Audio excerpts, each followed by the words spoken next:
All right, and I'll be introducing each panelist briefly in turn. So our first talk of the day, as you can see, is by Marcus Damian Leon, Haunting as an Act of Justice, Indigenous Women in Horror. So Marcus Leon is a writer from Salinas Valley. He holds an MFA from UC Riverside and is currently a PhD candidate at Texas Tech University. His work is forthcoming in Night of Screams, Latino Horror Stories, and has also appeared in the LA Review of Books, Monterey County Weekly, and others. Take it away. I apologize in advance for any nerves. I am mostly reading this paper, but I do have a few slides just for visual aid. So I want to begin with a brief explanation of some of the systems that have created and encouraged violence against Native women. I should have said this first, but there is a trigger warning for discussions of misogynistic violence here. The work of Andrea Smith has suggested that this need to eliminate natives should be viewed as gendered violence. The colonial imagination believes native bodies to be dirty and sexually sinful. Native women are thus made rapeable as, quote, the rape of bodies that are considered inherently impure or dirty simply does not count, end quote. Native women are stereotyped as either highly promiscuous or as tribal princesses, but either way, they are sexualized. As Smith argues, in the settler colonial state, it is culturally acceptable to commit violence against Native women, and this then allows the settler society to excuse the violence as individual crimes. The issue is that individual crimes do not explain why Native women are at least 2 times more likely to experience rape or sexual assault. Audra Simpson argues that, quote, states do not always have to kill. Its citizens can do that for it, end quote. Settler states do not have to commit genocide directly if they create the circumstances for violence against Native women to continue. Other scholars' work explains that many of these killings happen in small towns where reservations meet settler communities, that Native women are disproportionately the victims of police violence, and that Native nations do not have the authority to prosecute non-Native perpetrators. Further, settler colonies force patriarchal systems onto Native people or remove Native women from their communities to remove the power that Native women often held. One example of a settler colony forcibly changing the roles of men and women in Native communities is Canada's Indian Act of 1876, which enforced removing Native women from their community to be married to white settlers and has slowly taken away Indigenous women's authority in their community and has disrupted matrilineal ways of life. These attempts to impose patriarchal culture and violence have been effective, and Native women now die from domestic violence at twice the average rate. The settler colonial state has thus implemented cultural and legal systems to commit violence against Native women, who now face violence both in their communities and outside of them. And what's worse, the men who kill them rarely face consequences. Missing and Murdered Indigenous Women is a movement that started to fight this crisis. Sheila North Wilson, the first woman to serve as Grand Chief of the Manitoba, coined the hashtag MMIW in 2012 to elevate the concerns of women and girls who spoke to her about their missing relatives. She said that at the time, Indigenous men in leadership positions were not taking the crisis seriously. They saw it as a woman's issue. The MMIW movement helped to bring separate grassroots movements across Canada together into a national advocacy that seeks to bring exposure to the crisis and force action from the government. Despite the unifying name, these are still separate movements, and MMIW US states that their goal is justice for every Indigenous woman. Next, I have to ground the theory that connects this crisis of MMIW to the novel that I will be discussing. In What Justice Wants, Eve Tuck and Kay Wayne Yang explain the promise and failures of justice as a goal of social movements. They start by stating that, quote, justice remembers. Demands for justice remember. They are a kind of ghosting that refuses to forget abduction, violation, displacement, dispossession, and death, end quote. They continue on to argue that for people who are configured outside of the human, justice is a limited form of action. There is no need for justice when the victim isn't human. As Smith argued, the Indian has been made into a non-human, and here Tuck and Yang expand on that to say that in this colonial system where Indians are not humans, there can be no justice for Indians. Thus, justice is a promise deferred, a revolutionary change that would force the colonial system to see the Indian as human that has so far failed to materialize. The other side of justice is that even as the reality falls short, the idea of justice remains an unyielding desire for remedy. Importantly, for my discussion of horror novels, justice haunts colonialism. It is a promise that the settler made, and even if they had no intention of keeping it, they cannot maintain their self-image of a just society while the specter of its victims persists. Tuck and Yang argue that justice remembers, both by remembering, keeping alive the memory of justice, and by remembering, which I think is up there. Yeah. And by remembering, which would be to perform an action to make the victims whole. Justice is simultaneously a promise deferred by the colonizer and the monster that haunts colonialism. The colonial imagination has made savage monsters of the Indian that paradoxically must be destroyed but cannot be forgotten. The colonial state must remove the Indian as an obstacle to fully claim its territory and has created a social environment where it encourages its citizens to commit violence against indigenous women while promising justice. Read through this theory, missing and murdered indigenous women become ghosts who haunt the settler state. The settler imagination sees them as monsters, or at the very least, non-humans whose death doesn't matter, but they are ghosts trying to reveal injustice, to show the living that violence has occurred, is still occurring, and that something must be done. Justice does not stop or necessarily include punitive action taken by the state. More than simply remembering the victims, justice means that we must act to remember the ghosts in a way that rehumanizes. Stephen Graham Jones' The Only Good Indians tells a slasher story in part through the eyes of the elk-head woman, a ghost seeking revenge on her killers. The novel follows a group of Blackfeet men who regret killing a herd of elk, including a pregnant cow. The first main narrator, Lewis, realizes that he's being haunted by something and searches for the creature that is ruining his life. The elk-head woman eventually appears, killing Lewis and moving on to find the remaining men. Jones critiques the dehumanization and misogyny that has created MMIW crisis through insights to the Blackfeet men's rationalization for their killing of the elk. From Lewis's perspective, their act of violence, quote, was just hunting. Animals aren't aware like that, not like people, end quote. Lewis needed to reduce the elk in his mind to something less worthy of life than humans. This ties back into Smith's argument that part of the act of colonization is to dehumanize Native people, to transform them into bodies that are violable. Lewis takes that settler imagination and applies it to the elk to convince himself that his violence doesn't count because, as I've said, there's no need for justice when the victim isn't human. To make his violence acceptable, he ignores the elk's consciousness as a living being that understood the world and wanted to live. The elk becomes simply meat for his consumption. That, despite him noting that his massacre of the elk must have been what it was like, quote, a century and more ago, when soldiers gathered up on ridges above Blackfeet encampments to turn their cranks on their big guns, terraform this new land for their occupation, end quote. Lewis understands that what he did to the elk is the same that the American soldiers did to his ancestors. And through this narrator, Jones makes it clear that the dehumanization that settlers applied to natives is the exact same logic that is then applied by natives who have internalized the settler imagination onto non-humans. The connection goes a step further when Lewis applies this logic to excuse his murder of multiple women. Lewis suspects an indigenous woman and then his own wife of being the elk-head woman who is haunting him.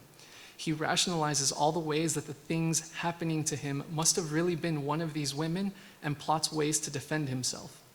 His paranoia goes so far that he kills the indigenous woman and thinks, quote, "He's not even really a killer, since she wasn't even really a person, right?" End quote. Lewis didn't think violence against the elk counted because she wasn't really aware of the world like a person, and then extended that thought process to an indigenous woman. Then his wife dies and he desecrates her body to prove to himself that she was really the elk-head woman. He suspected the women in his life of being less than human, only really elk, and that excused violence against them.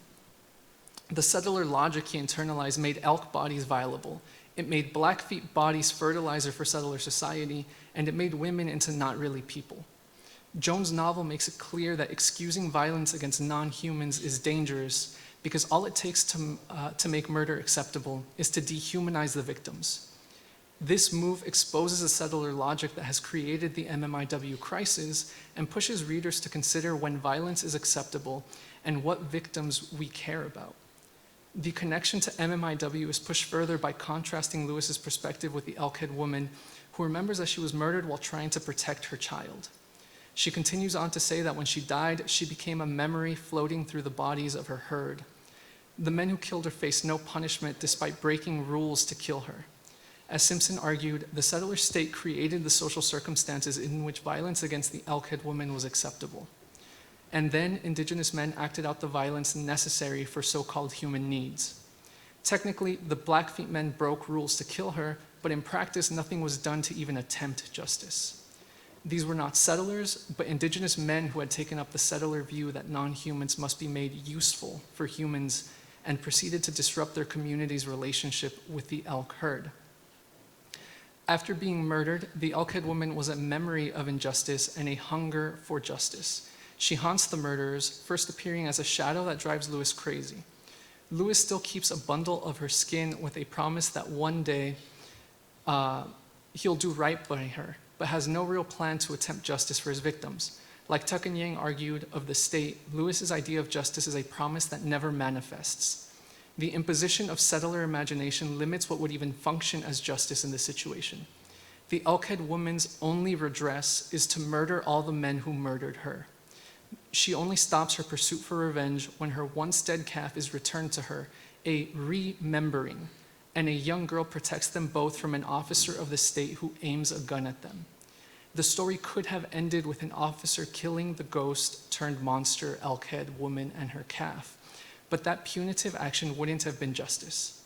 Instead, a girl accepted that her father was killed as retribution for violence he committed, and she enacted what she saw as justice, protecting the victims from further harm, while the officer, a representation of the settler state, immediately saw the elk-head woman and her calf as monsters to be shot and killed. The young girl rehumanized them. Justice was not simply remembering the violence and punishing the men who committed it, but ensuring the victims were protected from future violence. Through this ending and the chapters narrated by the elk-head woman, Jones pushes readers to question who the monster is. The elk-head woman chapters use the second person, putting you directly into the elk-head woman's grief and struggle and violence. The text forces the reader to sympathize with the elk, who only wants to protect her child, and who then seeks revenge on the men who murdered her. The indigenous men didn't see her as worthy of life, but her desires are so human that the text invites the reader to see her as perfectly human. The monstrous woman is then not a monster at all, but a victim of a world that saw her as a monster. The monsters in her story are the men who killed her and her child. The monsters in her story are men who don't value life that doesn't meet settler criteria for human. Indirectly, the monsters of the elk-head story are people who think that violence against non-humans is acceptable. By including these second-person chapters, the text forces the reader to question if they subscribe to the same worldview that made these men into monsters. The Only Good Indians is making readers aware of the settler violence and pushing a worldview that encourages violence against indigenous women, and is pushing the reader to see that they are complicit in a system that is killing indigenous women. This is similar to the goal of Sheila North Wilson had for MMIW, to bring people into the conversation and build a movement for advocacy that demands action of our government. I had just this slide that is a place you can go and learn more or try to donate to an organization trying to help.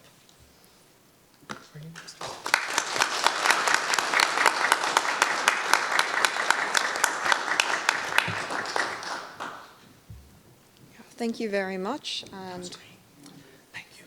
Right at 15 minutes. as I've mentioned, we will have questions at the end of all talks. And as we set up, you claimed the clicker. All right, I will now introduce our next speaker. So Dr. Ekaterina Traschel is a theater scholar and theater maker. Since October 2022, she has been a research assistant at the Institute for Applied Theater Studies in Justus Liebig Universität Gießen. She studied scenic arts and staging of arts and media at the University of Hildesheim and is a founding member of 2 theater collectives, Voll Mich and Nota Eve. And you have links in the bio in your packet. Her research focuses on contemporary dramaturgies, the production and reception of aesthetics of process of demontage and theater, institutional change, and theatrical staging of monstrous bodies and orders. Today she will be speaking to us on the monstrous feminine in performances by Florentina Holziger. Thank you. Thank you so much for this kind introduction. I have a short trigger warning before I start. I will show stills from performance recordings that show nudeness, blood, real and fake, needles, and sexual practices. So if this is not, you don't have the stomach yet at this morning, you are free to leave, of course. My presentation will be a little bit longer because I never got the email about the 15 minutes. I'm exactly 20 minutes. I'm so sorry. I already apologize. At the beginning of Florentina Holzinger's performance called Tanz, which means dance, in the year 2020, 7 performers in loose sportswear, barefoot, dimly lit, and humming softly are standing in a circle. In their midst, the then 78-year-old former prima ballerina, Beatrice Cordua, sits naked on the floor with her back to the audience. A grotesque ritual is performed in which Cordua makes screeching and gurgling noises as she pulls various flesh-colored misshapen bulges from between her legs and places them beside her. The performance begins with a monstrous birth. Beatrice Cordua, the mother of these shapeless bulges that are now lying on the floor, then gets up from the ground with the help of the performers. Cordua soberly and kindly begins to instruct the 7 female performers, who are much younger than she is, to now please fetch the ballet bars. She herself, so she says, will now teach them how to govern their bodies. The performers now undergo ballet training led by Cordua, in which they learn to discipline their bodies and become light as air.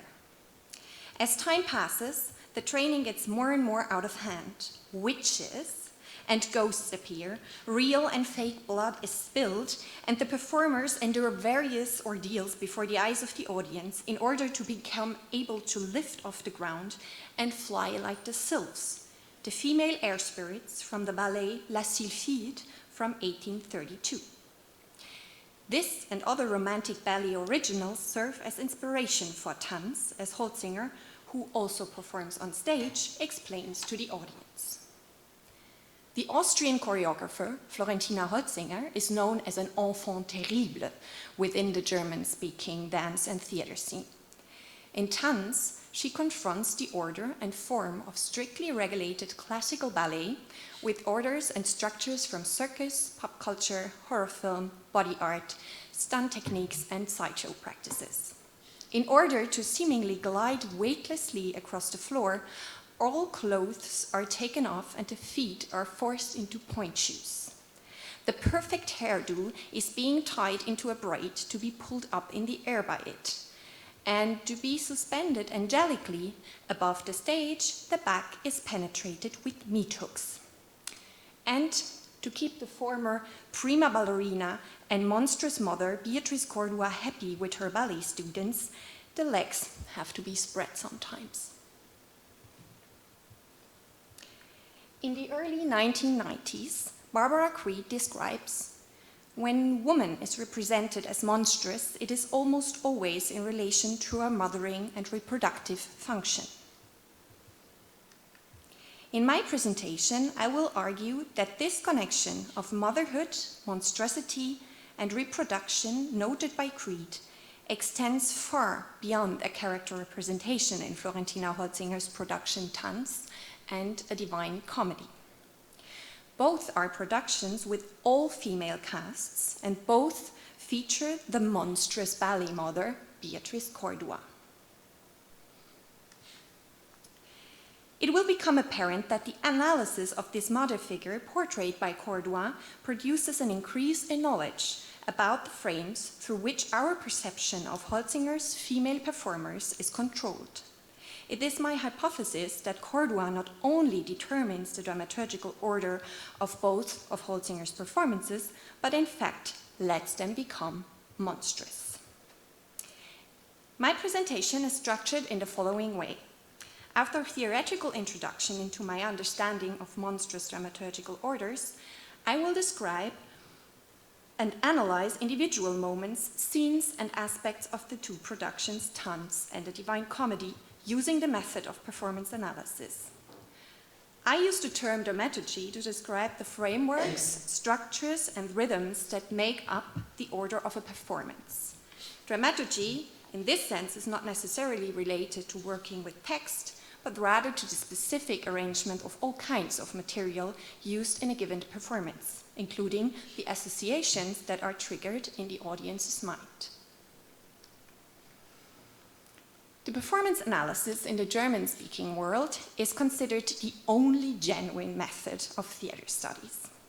It is a specific form of analysis of staging in which special attention is paid to the perception of the performance as a transitory event. Within this type of performance analysis, perception in theater is understood as an exceedingly difficult, culturally shaped and learnable process in which the worldviews of people and the associated individual expectations play a central role. In this context, it becomes particularly important that we often learn about our expectations precisely in the moment they are not met. Especially regarding the topics of monstrosity and femininity, this aspect is of central importance. If norms are to be disrupted, boundaries transgressed, and the monstrous brought onto the stage, then it is crucial to know or uncover what norms, boundaries, and expectations the recipients bring with them. Monstrous dramaturgical orders are perception phenomena and not research objects that can be detached from the recipients. They are orders that are invoked and simultaneously suspended in the minds of the recipients. A monstrous order, according to Rasmus Overtoun, means a representational rupture. Such a representational rupture, however, by no means necessarily implies the complete annihilation of a representation, but rather initiates the aesthetic reflection of unquestioned representational conventions that can only be shown or demonstrated in their transgression.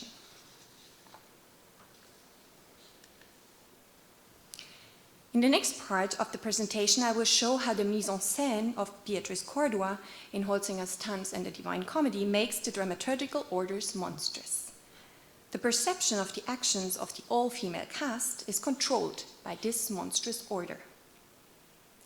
Holzinger's two productions are characterized by two main motives, birth and death. These two phenomena, which are often presented as monstrous in themselves, are inextricably linked to Beatrice Cordua, with this former prima ballerina who leads us dramaturgically through the evening, but who in fact, as will be shown, by her very presence, makes the asserted order monstrous. In Tanz, Cordua gives birth to something non-human not once, but twice during the course of the performance.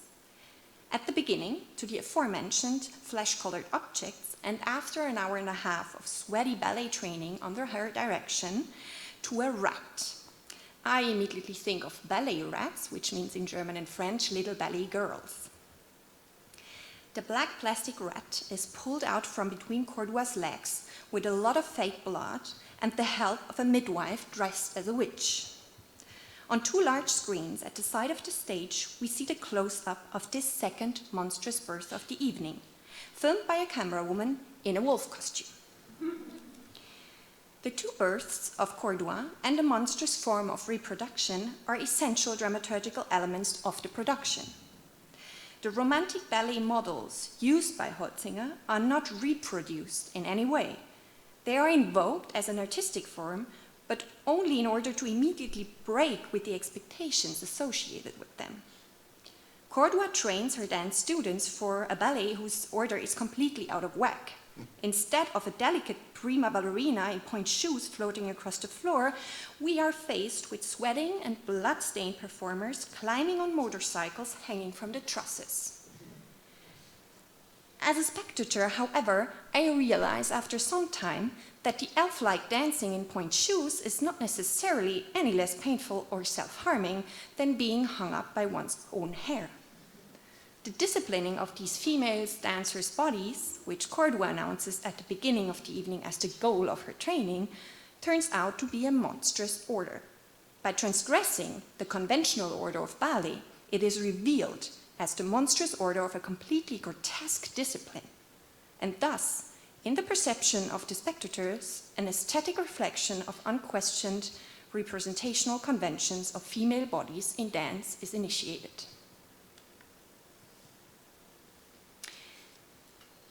After an opening prologue, the dramaturgical framing of a divine comedy is set by a speech addressed to the audience by Beatrice Cordua. Cordua sits naked on a silver electric wheelchair decorated with a life-size plastic skeleton. In a calm voice, she addresses the audience. She talks about her past as a dancer with the famous choreographer John Neumeier, for whom she performed nude back in 1972. She tells how arrogant she and her colleagues used to be, thinking that all dancers over 30 were worthless, were too old. She describes her own current condition as an 80-year-old and how she feels that nobody sees her as a woman anymore. She then talks about her slowly but steadily progressing disease and its consequences. Due to Parkinson's, so she tells us, she loses so drastically control during orgasm that it feels a bit like dying to her. And finally, she explains that a dancer like her actually dies twice in her life. Once at the end of her career and once at the real end, as she puts it. She announces that at the moment she's actually in the process of planning her own funeral and that she's holding an audition for it this evening. So the 2-hour-long performance of a divine comedy is framed as a grand audition for Beatrice Cordua's funeral. What follows is an odyssey along various modes of literature, art history, dance history, and pop culture. We see bizarre rituals which remind us of Dante's hellish torments. The tombstone Cordua wishes for is collectively created by the 24 performers by means of action painting, with full physical effort, including real blood and feces.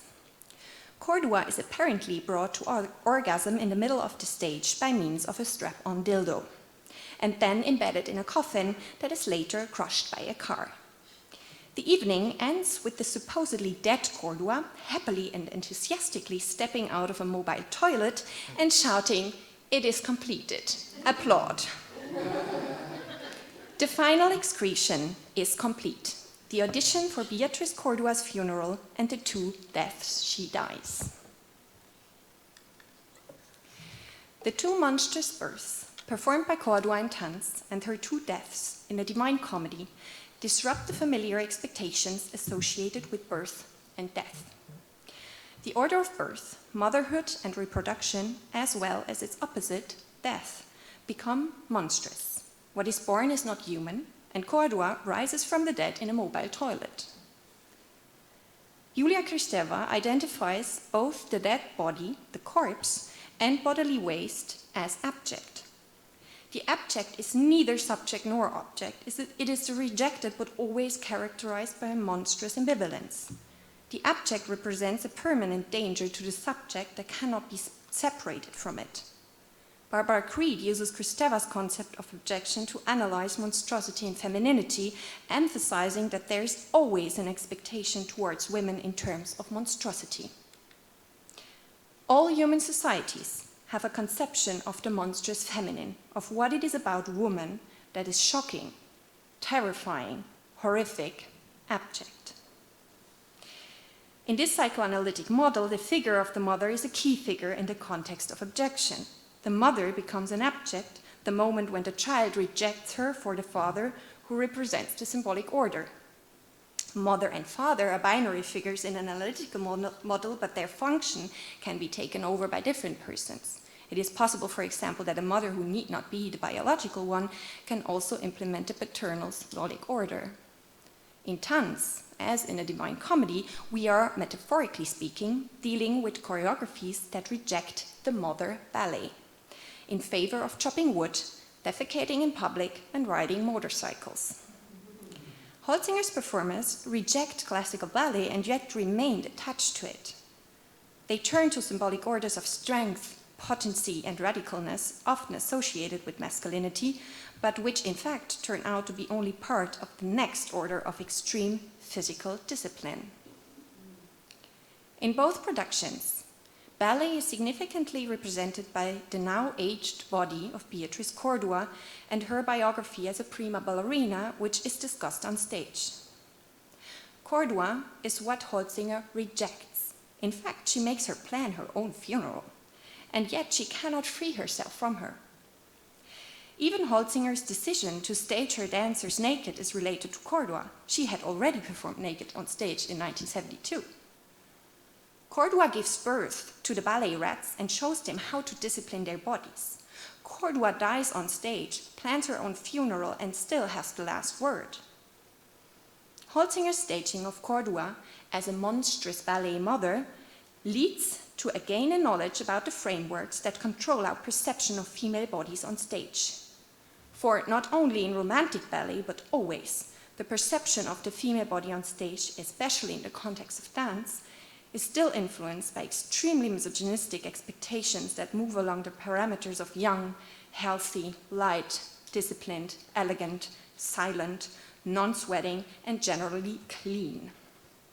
Yet it is Cordua who shatters all these parameters, not the significantly younger nude dancers. Yes, the younger dancers defecate on painters' palettes on command and sweat and bleed on stage. But Cordua is the one who makes the perception of the female truly monstrous. She appears as a sick dancer, twice as old as the other performers, and addresses her speeches directly to the audience. In other words, she's by no means a mute dancer. She talks about her becoming invisible as a woman in old age and makes clear how extraordinary it is in our society to see a body like hers naked in the center of the stage. An old, sick woman with scars on her chest talking about her orgasms. Yes, she's living her sexuality with 80 years and talking about it in public. She describes the loss of control in a production that is 100% dependent on control. Every stunt in Holzinger's productions must be perfect. The performers have to be extremely disciplined. Cordua is staged as the one who gave birth to the others and disciplined them, and yet she is the excrement, the abject of dance.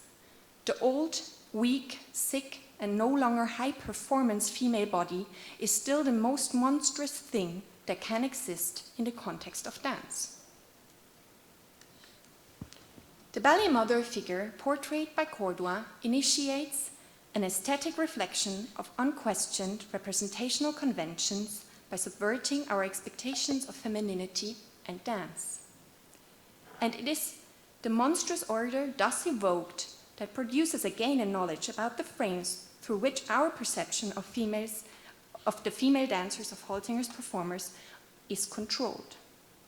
The hypothesis presented at the beginning that Beatrice Cordua not only determines the dramaturgical order, but also makes it monstrous, can thus be confirmed. In Tanz, the orders of perception of female dancers' bodies are represented by the monstrous ballet mother Cordua, and in Divine Comedy, they are literally buried alive. They are evoked in the spectator's mind like the abject, according to Kristeva, rejected, and yet it is not possible to really get rid of them. Thank you.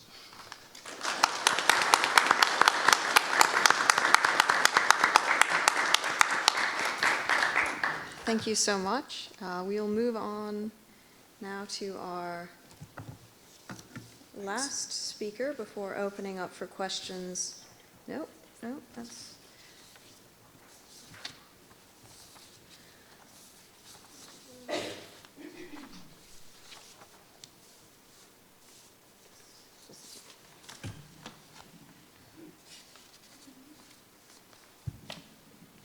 So now to introduce our last speaker of the panel before, again, we open up for questions regarding all three talks.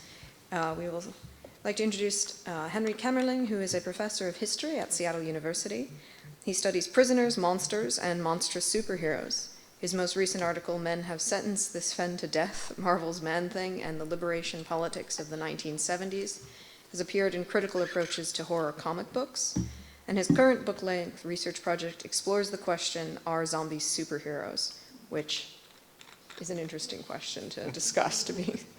And he'll be speaking to us today on For the First Time She Is Free, the Monstrous Women of Marvel's early 1970s horror comics.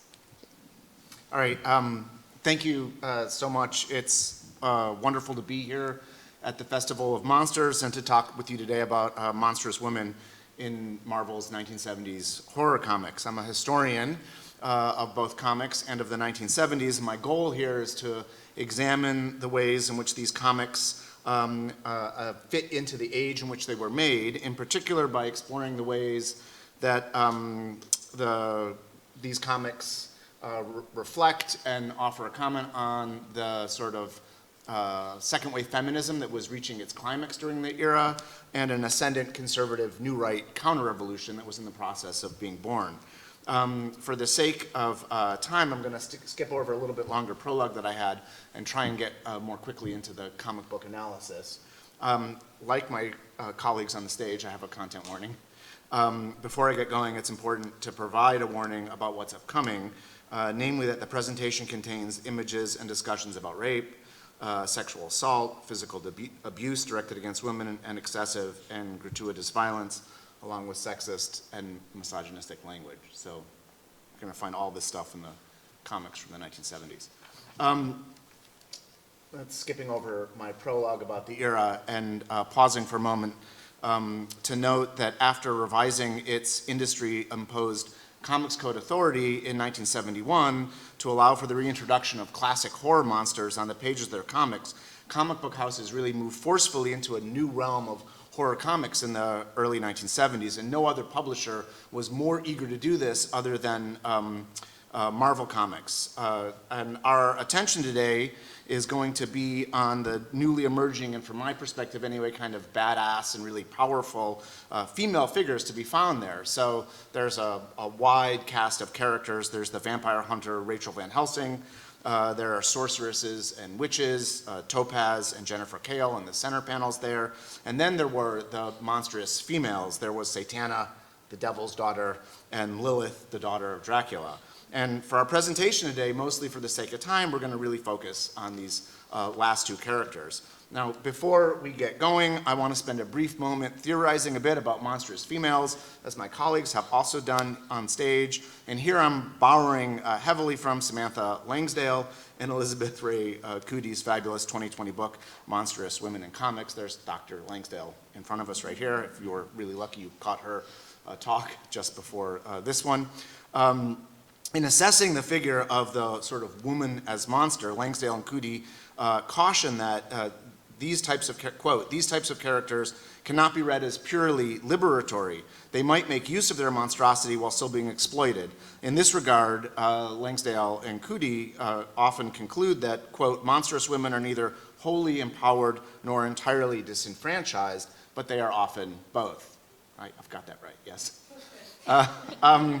So with that in mind, that is informing some of my approach. With that in mind, I want to turn our attention more fully to Satana and Lilith and see how they negotiate this tension between female empowerment and sexual exploitation. So let's see. There we go.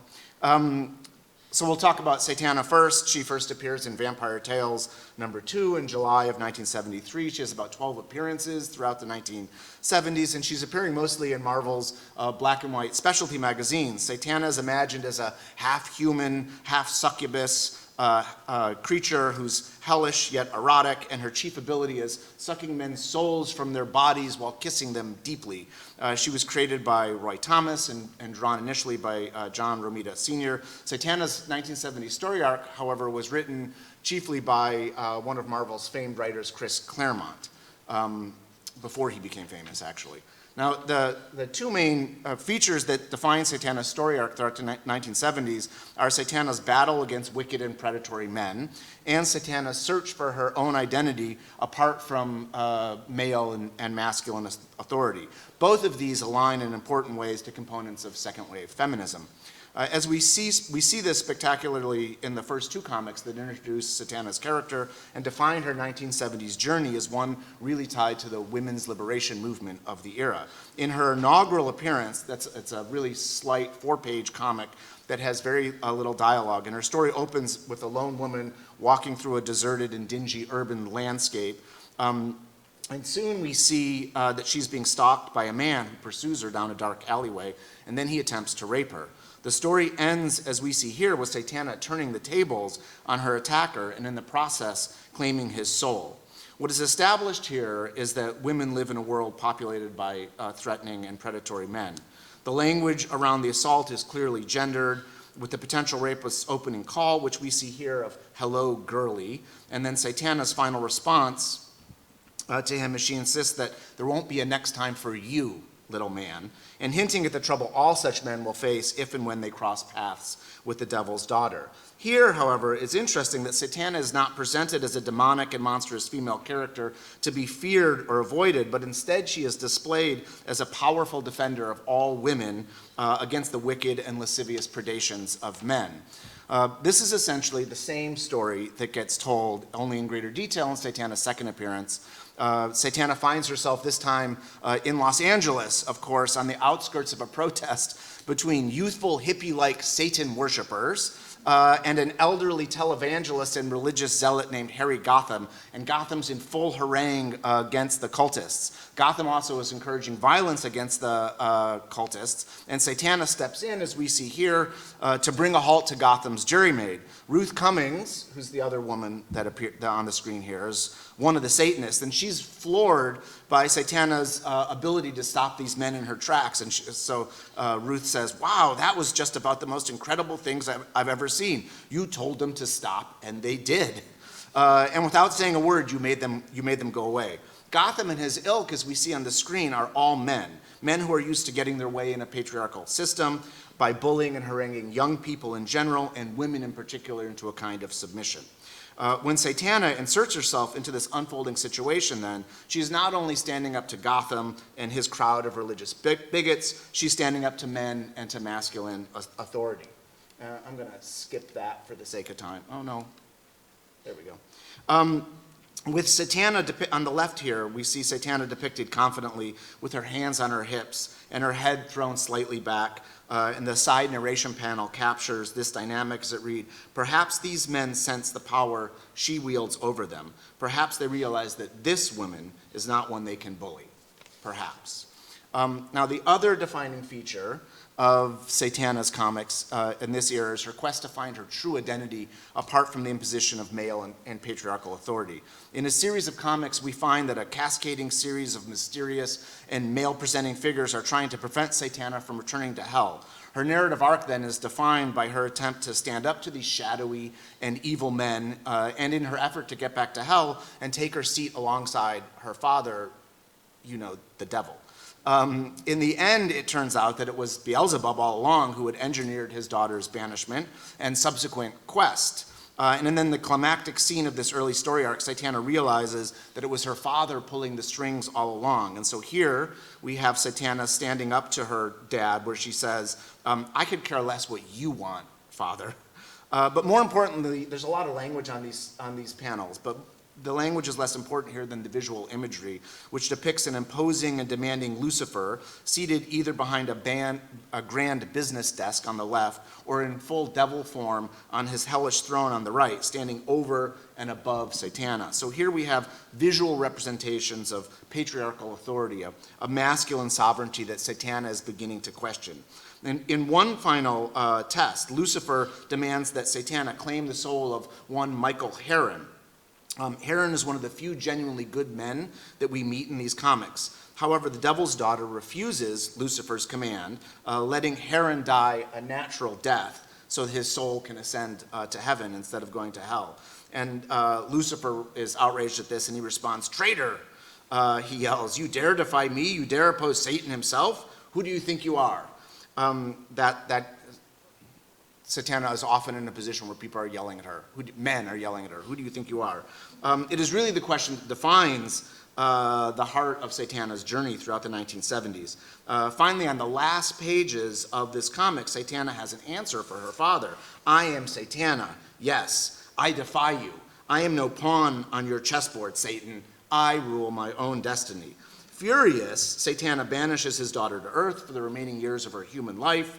And then the final narration panel shows Satana here on a barren rooftop alongside the corpse of her friend, Michael Heron. Satana looks out over a vast and deserted LA landscape, and the closing narration panel reads, "She is an exile now, anathema. For the first time in her young life, she is truly alone. For the first time, she is free." Here we have a narrative arc then, and a visual template that can be read as interrogating the political tensions surrounding women's liberation in the early to mid-1970s and taking a firm side or siding with feminism in a powerful way.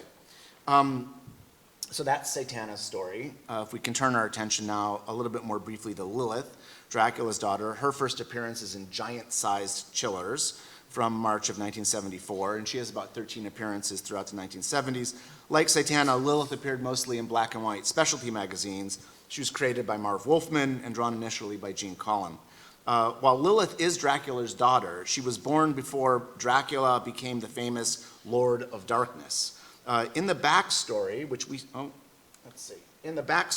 we see a bit of here, Dracula, it turns out, hates his daughter Lilith and Lilith's mother, banishing both of them from his domain. Eventually, an old Romani woman casts a curse that turns both Dracula and Lilith into vampires. Satana's story arc, I think I'm going back and forth here. Lilith's story arc is defined then by two main themes: her conflict with her father and the way that Lilith is positioned as a defender of women. Here we see a few examples of Lilith's strained relationship with her dad. On the left is a panel where Lilith straight up plans to kill her father. And then on the right is a panel where she aims to weaken an already weakened Dracula by killing and draining human victims before Dracula does, to deprive Dracula of that sweet, sweet human blood that he needs to survive and to avenge her mother's death. Lilith, then, as one of Dracula's antagonists, is positioned as a strong female character who is capable and motivated to stand up to her father, and in doing so can be read as standing up to an imagination of a corrupt and decadent and out-of-touch masculine authority. Now, the second theme that I explore is the way that Lilith is positioned as a defender and protector of women. And that finds expression in almost every comic that Lilith appears in. These stories tend to open with a prologue that finds a lone woman being sent upon by men engaging in some act of sexual violence or thievery, as we see here. So on the left, you have an old woman who's being assaulted by two men who not only take her money, but begin to rough her up. And then on the right, we have a young woman on a rooftop who is being violently and sexually assaulted by a knife-wielding rapist. Fortunately, Lilith shows up and comes to the rescue of these women. In swoops Lilith, who physically overpowers these male attackers, and often, as is often the case, Lilith winds up killing these bad men by draining these would-be villains of their blood. So on the left, we have a panel where Lilith has corralled the would-be rooftop rapist. Their contest is characterized as one defined by gender dynamics, as Lilith turns the table on her attacker. When the man complains about Lilith roughing him up, Lilith responds by saying, odd, I would have imagined that such a big man could withstand much more, and ends up by asking him, why do you not relax and enjoy it, as she snaps his arm in two. Lilith's final relax and enjoy it quip reverses the reactionary line that was at the time of the mid-1970s occasionally hurled at women who complained about men's sexual violence and abuse. On the right is a panel where Lilith has stepped in to protect a female singer at a local bar who was being harassed by a man named Duff. Duff is the one with the ponytail there. The muscly Duff has initially thrown Lilith off of him, and he calls her a bitch. Then he threatens her with even greater violence. Duff's assault on Lilith is celebrated by his peers as they crow, that's putting her in her place, Duff. No freaking broad can order us around. The comic understands that these men and their ilk inhabit a world that acknowledges men's unquestioned authority, especially in public spaces, and that the occupation of public sphere is meant to go uncontested by men. Of course, Lilith has her own violent response to these men, and she easily beats Duff and his companions on the following pages. Eventually, she takes Duff out back and sucks his blood out and kills him. You can see then in these battles that Lilith often faces down men who routinely underestimate her abilities and her authority because she is a woman. Lilith often gets called bitch by these men who, like Duff and his companions, are depicted as contemptuous of any expressions of female-centered power.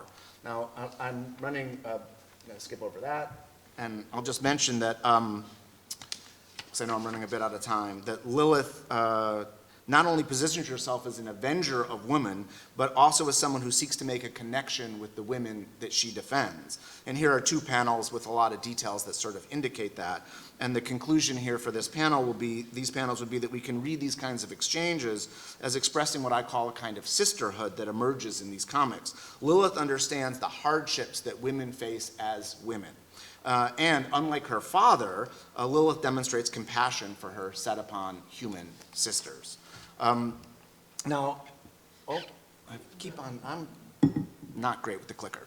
I presented these comics as stories expressing a certain kind of female empowerment and sisterhood, but I'm mindful of Langsdale, Samantha's, and Cootie's observation that, quote, monstrous women are neither wholly empowered nor entirely disfranchised, but they are often both. And so I think I should start out by saying that it's not for me as a straight white guy, in case you're curious, to determine what women may or may not find empowering, although I'm kind of curious what those of you in the audience think about that. We should observe, however, that these comics were created, written and drawn exclusively by men for a primarily male readership.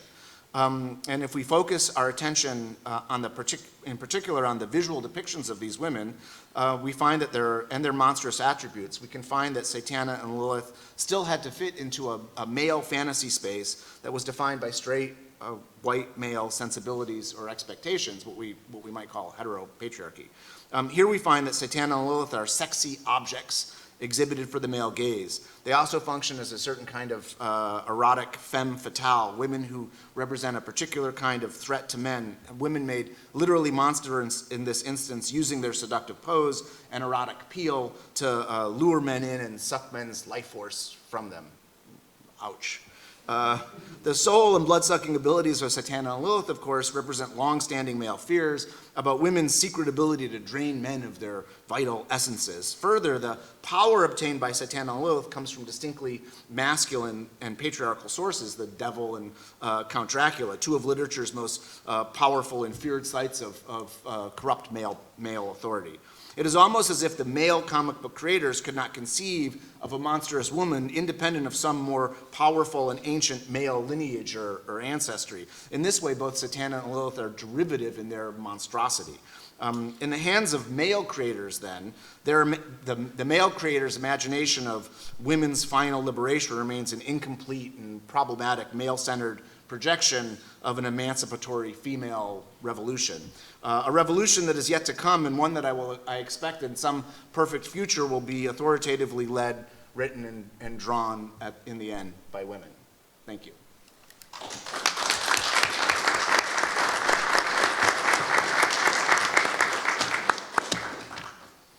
Yeah, I'd like to thank again all three of our speakers and now open the floor to questions for any of the talks. Excise the microphone. Walk it over. Okay, not in front of the projector.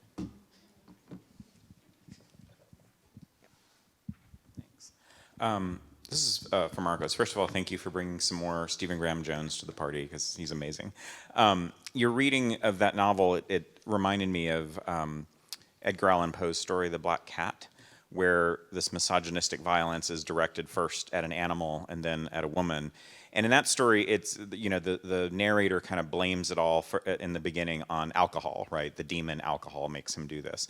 But as the story goes along, he also reveals there's this sort of deeper impulse, right? This perversion that makes him want to do this. And ultimately it's self-destructive, right? It ends up destroying him. Now, the way you kind of described this generational violence has a similar effect, but obviously the cause is not just psychology, right? You talk about it in cultural and historical terms. And so it makes me curious, what do you think, what is allowing this to go forward? What is the source of the generational inheritance? Is it just the cultural, the sort of, what did you call it? The colonial mentality that's been internalized, or is there something additionally that you can say about why that continues to manifest in this way? Thank you for the question. I think it gets really complicated talking about what allows it. I tried to cover very quickly at the beginning that there are so many weird legal issues. One of the big ones being that native nations, tribes cannot prosecute non-natives. So if a non-native commits a crime on their land, there is really no power to prosecute them. So part of it is legal. Another big part of it is something that I think we have seen consistently over the last couple of years, and with the turn to a renewed white supremacy, in that there is a consistent dehumanizing of non-white people. And in this case specifically, it's very important to consider the native people.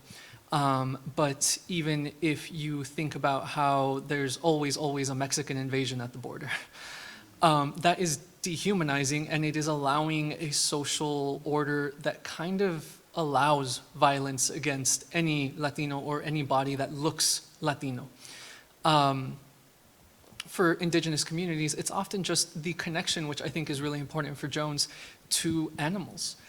Indigenous people are consistently thought of as closer to nature, both in this weird mythological way, but also in a, well, y'all are just savages. And that push to animalize natives in a cultural sense then just ties in with that legal allowance. So the dynamics are really complicated, and it's so hard to try to present a succinct answer there, because I think there's a million of them. Does that? Absolutely. Okay. Thank you, all of you. I really, really enjoyed all of these presentations. I would have curled into a ball and died if I had been in any of those performances. But it's just amazing. I mean, I don't have any brilliant thoughts or clever questions. I just want to say thank you for bringing that, because I'm not going to be able to stop thinking about it. And I'm not sure if that's good or bad, but, you know, Me neither. good stuff. Henry, I have a question about, I'm obviously, you know, I'm going to love all of this, and I'm thrilled to see it. Were there letter columns in the backs of these types of comics? And do you have any sense of how these were received by any readers, regardless of gender? Yeah, thank you so much. No, the short answer is no, I don't know.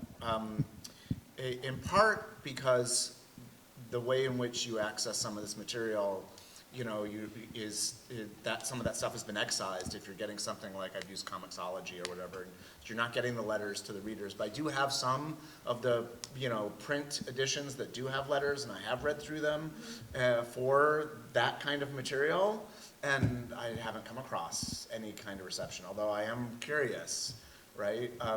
You know, And it is, one of the things I didn't mention, there's no female Marvel character, monstrous Marvel character, gets her own title during this decade. They just, so maybe they didn't, they didn't jump from the specialty magazines, or there was something called Marvel Spotlight or Marvel Premiere where they would shop, an idea, and then if that was popular, and Satana has a brother, Damon Hellstorm, he gets his own comic.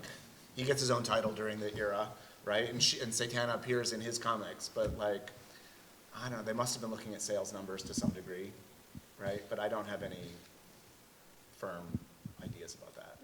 Yeah.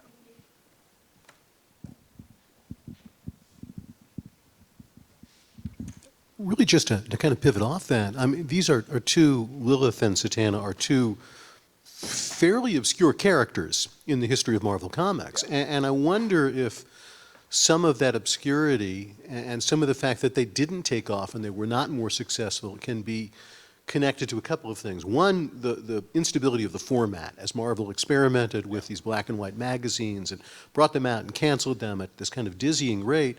But I wonder also if there's a connection here to the sort of inherent tensions that you were describing in these characters, in that they are representative of power against patriarchy, but at the same time, the sexualization of the characters seems to fit in with that. And do you think there's a connection there between the obscurity of the characters and sort of the inherent tensions that are built into the way they're created and portrayed in that way?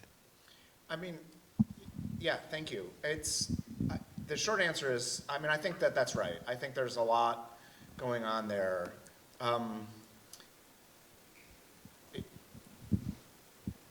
It's interesting to observe that moment in time in Marvel when I would say Werewolf by Night is created during this time period, and Tomb of Dragon. There are a whole bunch of stuff. Each one of these more headline characters in some ways is really reflecting a sensibility and an aesthetic that aligns powerfully with the new left liberation movements of the era, although not without their complications. And so Marvel is signaling in really powerful ways an identification with, they're choosing sides in the political battles of the 1970s between these emergent conservative forces and sort of a new left liberation and hippie sensibility that is waning. That said, they're also really trying to cash in on the satanic craze of the era. The Rosemary's Baby is the late 1960s, and The Exorcist is coming out in '73, and there's the satanic panic of the era, and these and I think you're right. These specialty magazines Marvel's just trying to on one level they're just trying to make money off of that craze, and there's not a consistent title. These characters don't appear consistently over time. They pop up here and there, so if you really like them, they'd be hard to find. That certainly is part of it. But I also think that all of Marvel's headline characters are monstrous horror titles. They're all men. And they're all white dudes, right? I mean, so there's a conversation about whiteness, there's a conversation about maleness, there's a conversation about heteronormativity, I mean, that defines this world. And these women just don't really fit into it in a way that allows them to find a readership.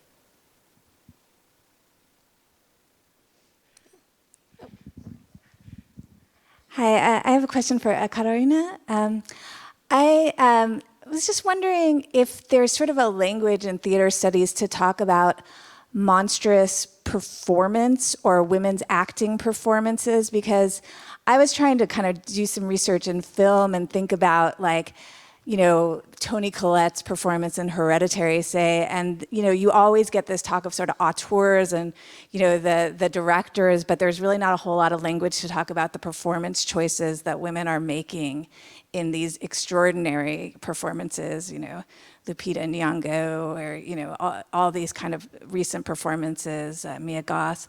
So I'm just wondering if that in theater studies can help us. I was thinking they're almost Brechtian, some of these performances, but I don't find a lot of discussion about the choices that actors are making.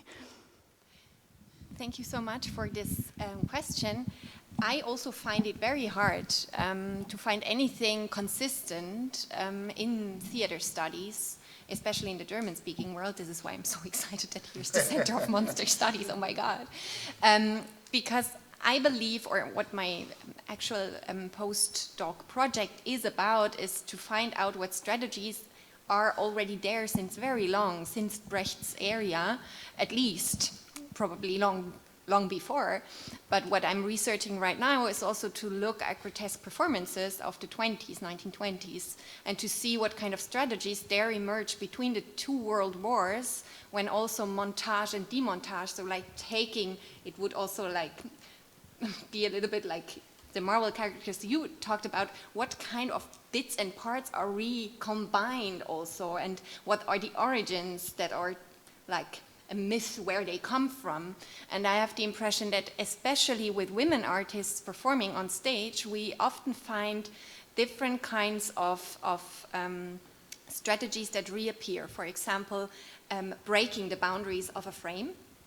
Even it might be the frame of a stage, like with Brecht, like breaking through the fourth wall. But Valeska Gert, she's the most grotesque dancer of the 20s, who was in exile in New York for a long time. So she's Jewish.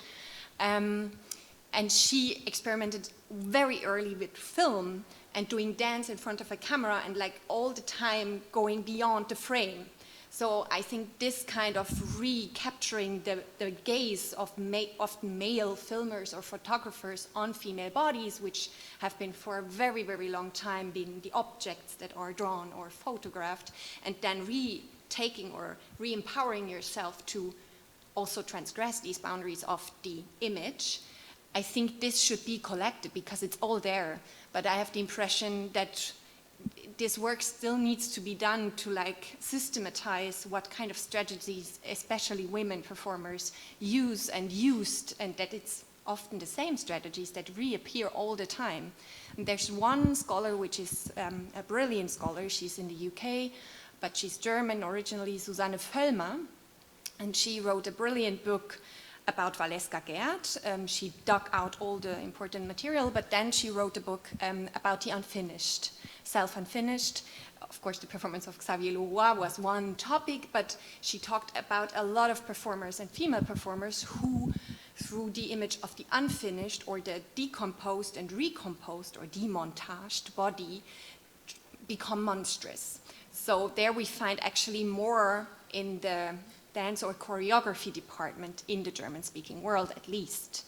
And I hope to find out here what I can dig up in the US.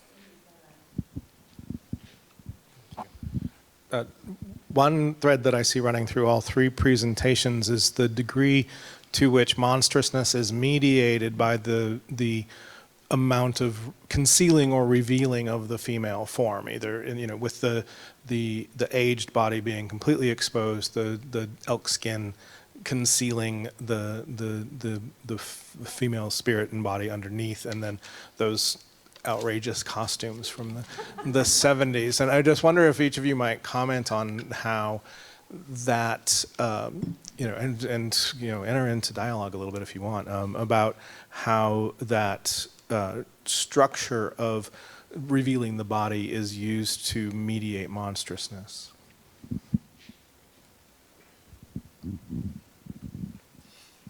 I can start by saying that with the issue specifically of Indigenous women and the way that they are dehumanized, it is often tied to them being sexualized. So because of that, the more the body is revealed, I think the more you can push that dehumanization. It might not be in a necessarily monstrous form, but it is in a way where they are objectified and made into these violable bodies. In this novel specifically, the monstrousness is hidden. The women that Louis, the Blackfeet man, suspects of being the monster, the way that he thinks to himself to figure that out is to first kill them and to then check their teeth, to rip out their teeth because he thinks they'll be elk teeth. So that was a very weird connection there. And the way it turns out eventually that he does find out that his wife was holding the elk head woman's spirit is because she gives birth. So I do think it's consistently tied to sexuality and, as we've seen, to motherhood. Yeah. Maybe I can quickly connect to this motherhood aspect. I mean, already Aristoteles talked about like the woman giving birth to a female baby is already giving birth to a monster because it's not identical with the father. So we have this very ancient idea of not being similar to the one who creates, which is of course the male in Aristotle's logic. And also like this tales that go through the whole mythology and then later also through the medieval times of women having the power to change the form of the baby they're carrying. And like this is the most hidden and also, but also somehow the most visible thing that female bodies often are like, described in or portrayed in as mothers, and often like the danger of the mother being able to change the form of the baby into something monstrous only by thought, which is quite cool actually. I mean, if we would be that powerful, yay. But yes, and I think this very ancient form of something growing inside you, which is monstrous in some way, I guess, anyhow. And then this idea of people around you not knowing what is in there. I want to know what is in there. And I think this is a tension where we find a lot of images reoccurring. And I had to think also with Marvel, how funny it is that always the belly button is also showing. So we don't have only the cleavage, but it goes down until here where, in Florentina Holzinger's performance, we have one stunt woman who tucks a game card on her, as she says, baby maker. So, yeah. It is interesting, I think, because of your conversation about, and a conversation in general at large about the relationship of motherhood to monstrosity, that you have these comic book characters in the 1970s who seem disconnected. They're fully disconnected from the motherhood part, except in the suggestive way that you might read their belly buttons as their baby makers or something like that. The forms are really influenced by Vampirella, which is a late, I think 1969 or 68, somewhere in there when that comic book comes out. And Trina Robbins is one of the people who breathes life into Vampirella. And I'm animated by the exhibit in the museum that shows some of the female artists from, comic book artists from that era. But there is this interesting disconnection.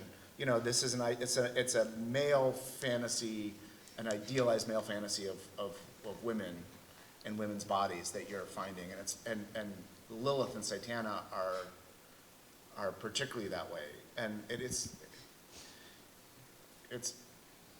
they're not particularly monstrous. They're really superheroes or superhero adjacent characters, right? And they have this monstrous lineage, they have this monstrous history, but they have, like superheroes, they have these idealized bodies and forms, and they're super powerful. I mean, they have these, I only talked about some of their abilities, but they have a lot of other abilities, and they use them often, right? On the one hand, on the other hand, they are fitting into this like almost ancient trope about not women in motherhood, but women's sort of seductive powers and being able to destroy men that they're a sort of threat in that way to all men. Rachel Van Helsing is an interesting character because she doesn't have the skimpy costume. She's a vampire hunter. She's a badass vampire hunter. Maybe she's the first one. I don't know. I'm kind of curious about that. Like there are now, that's another lineage, and she doesn't wear the skimpy outfits, and she's not particularly sexualized in her story, and she's really tough, and she's got the crossbow and and she hunts down dragons. She's powerful, but she has no special abilities.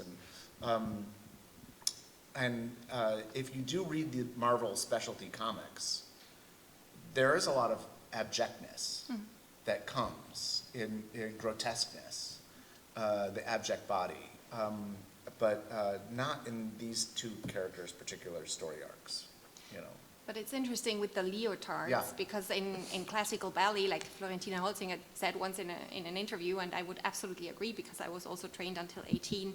I was trained in the Royal Academy of Dance, becoming a dancer, and then I stopped, luckily.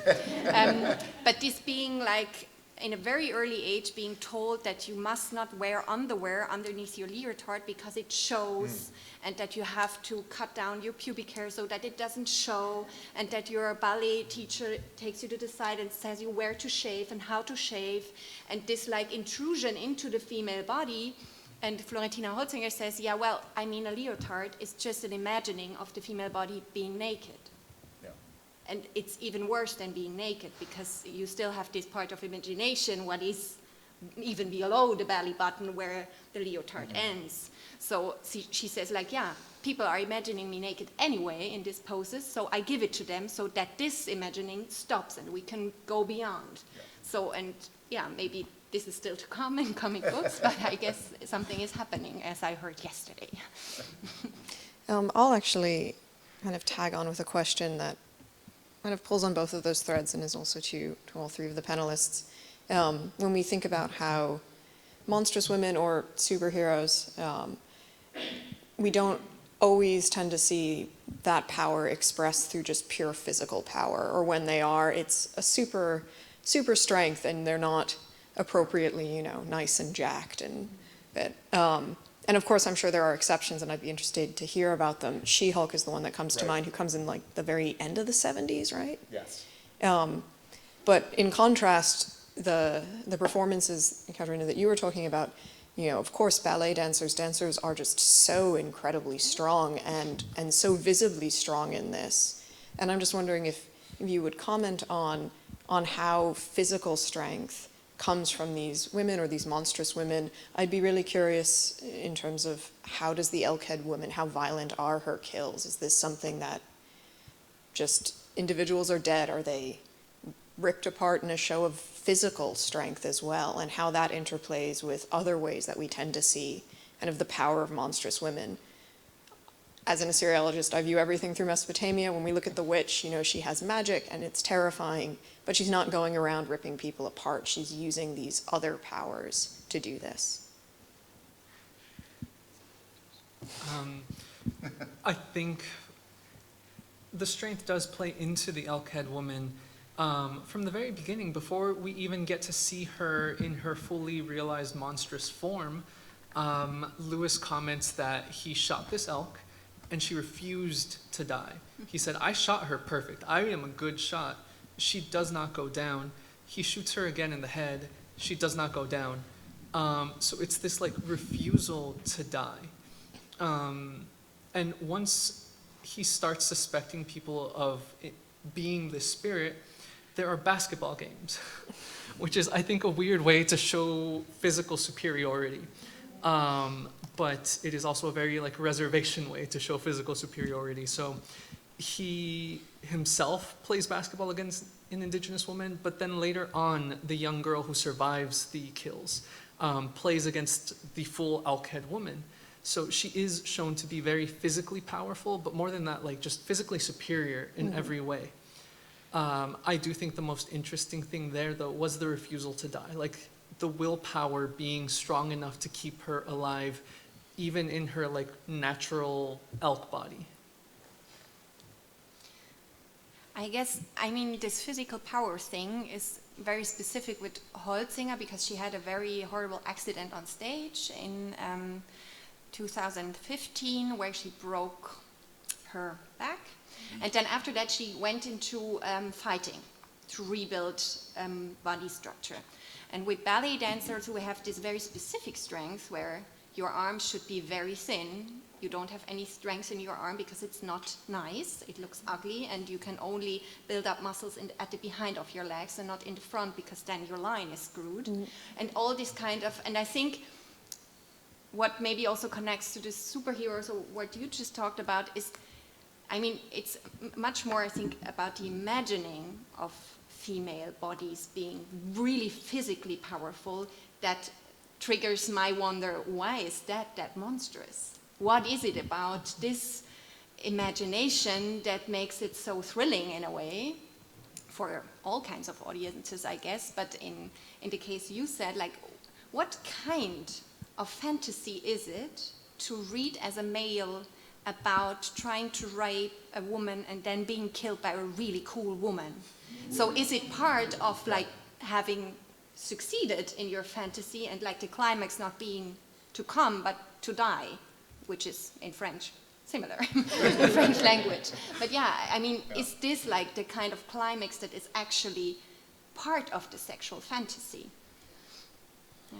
Yeah, I mean, I wonder about that too, particularly in some of those comic sequences, right? I mean, there is this weird dual fantasy, perhaps, of violence against women that walks up to the edge of its completion and then is walked back.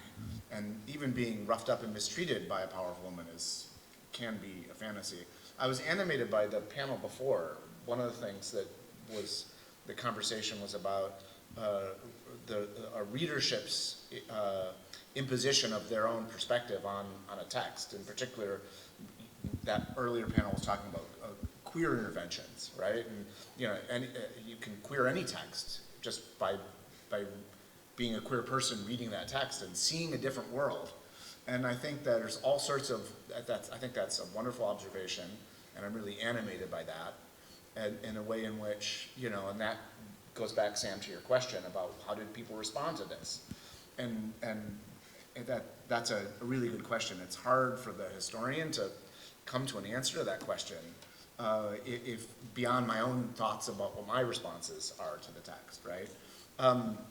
But I'm guessing that there's some of all of that going on. Some fantasies that people are having, male readership, straight, white male readership fantasies among whoever else might be reading these texts and seeing different things.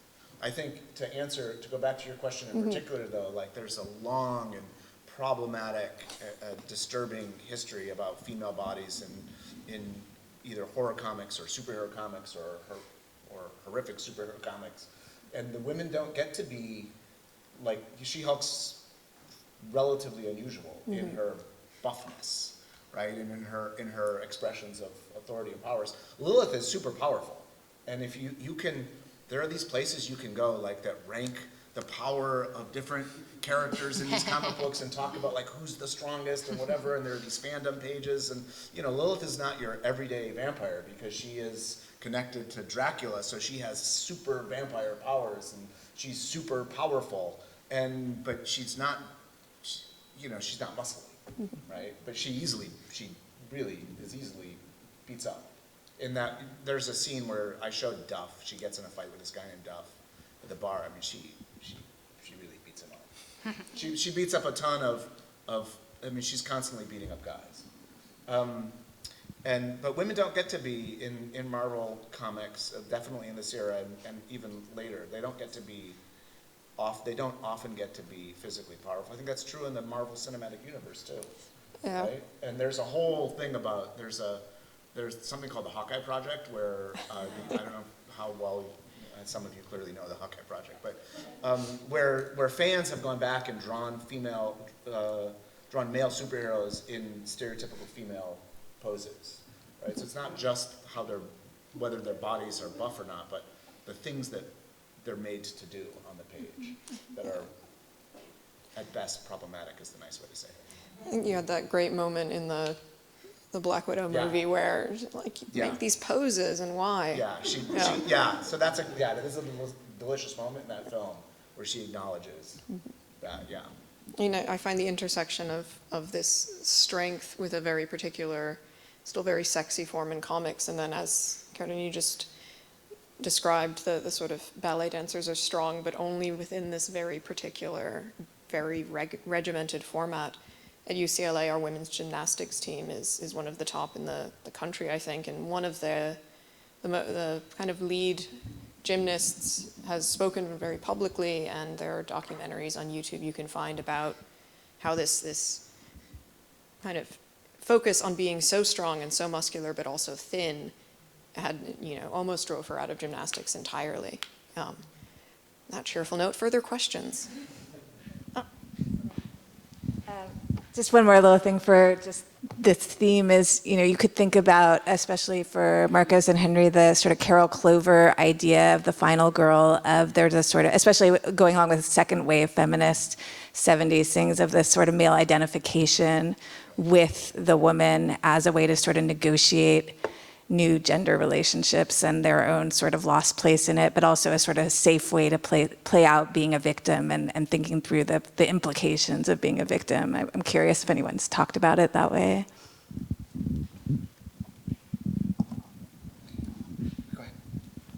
I like the question about the final girl because Stephen Graham Jones also really likes the question about the final girl. And he now has like a series on it if you've read his like newest thriller trilogy. I think it is something that certain writers are trying to figure out, like what exactly in horror like comes from that, because often the final girl has been this image of purity, kind of as you're saying, which means white, blonde, close to virginity, and the opposite being like a woman of color, often a black woman, is the first one to die. So when you play with that, and in Jones's case, the final girl is a young indigenous girl, I think he's trying to turn on that and say, like, it doesn't have to be the usual idea of just like survival, of purity, of who gets to survive, but also that his final girl, in a way, does negotiate a peace and doesn't destroy the monster. She finds a way to allow the mother victim to not face any more harm, which I think in this case, it's not a solution a like man would ever come to, because the man there was pointing a gun. So it had to be, in a way, a young girl or a woman who figured out a way to not be violent. It's interesting. I don't see, one of the things that strikes me in that question, because that, you talk about, I think both your presentation, like, I feel like even though I'm talking about these monstrous women, and Marvel is definitely moving into these comics that they define as horror comics, it's really horror adjacent. They're not particularly horrific. And which means they're removed from some of the conversations that take place, like the final girl. I don't see that being a powerful expression in the comic book stories, in part because I think there's, as Chris Claremont is writing Lilith, he's also writing X-Men. These are superheroes. This is the world, this boundary between superheroes and monsters, or monstrous superheroes. And so that conversation, I don't know, maybe somebody has a different perspective on that, or the final girl conversation in particular. But it also is a way in which I think these stories are moved, one step removed from a more straightforward representation of the horror genre. If you're looking for an interesting final girl with ballet skills, maybe you should check out the Suspiria from '77.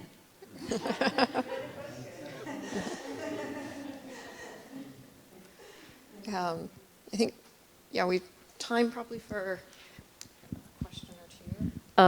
Oh, shit. This is a different mic than last time.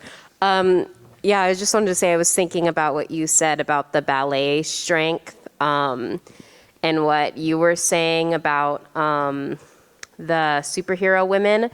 And I was thinking about something my mom would always complain about to me, like when we would watch things, superheroes like Black Widow, is she's like, these women aren't buff. Like, how she gets pissed off when we watch like spy movies that have female characters, because they're like, this isn't realistic. There's no way that they can flip like a 350-pound man. And I think the way she thinks about it is that is a function of a male fantasy that kind of allows women to like exist in desirable bodies, and also gives men an excuse to overpower them when the time comes in the plot for that to happen, and then a man comes in and like saves them or something. But to me, I also think about, especially with the control over the ballet body, about how ballet is a racialized art form from the very beginning. Like, it's very much about reinforcing this very like embodiment essentialized idea of like the thinness of the white body as a form of racial superiority, but that strength is like contained, and the training of the white female body to be controlled in that way. And I think it's kind of the same way for the superheroes. So I was wondering if you have any idea about how race potentially plays in to the way that these forms are created and controlled by the patriarchal gaze in these like forms of art in these stories. I mean, yeah. So I'm torn as a fan of these stories and as somebody who enjoys the research that I have to do. Like, I have to go read these comic books. That's my research. But and I enjoy them. They're so problematic. On the one hand, this is an attempt in a very clear way to, like, in this world of the 1970s, where you have a resurgent, a backlash against the new left liberation movements, and you have a backlash against second-wave feminism, and even though the head editors of Marvel, people like Stan Lee and Roy Thomas, they don't want to be political. They're trying not to be political. They want to have the broadest, appeal to everybody. It's clear that in the horror comics in particular, there's a lot of politics going on that is aligning with, that is taking sides. But but they're all white guys writing these comic books, and the representations of race are all deeply problematic. There are people of color that emerge in these comics, and problematic is a nice way to say it. There's no reason to be nice about it, but they're flawed, and the same thing is, the presentations of women's bodies is problematic. The presentations of race are problematic, and they're shot through with their white supremacist narratives, even when they're trying not to be, right? And it's clear looking back on it at the time, from our perspective today. I don't know whether that would have been as. I wonder. It'd be interesting to interview those guys and some of those comic book creators and see what they have to say about that.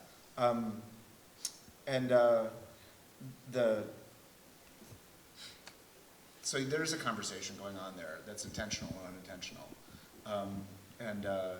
that is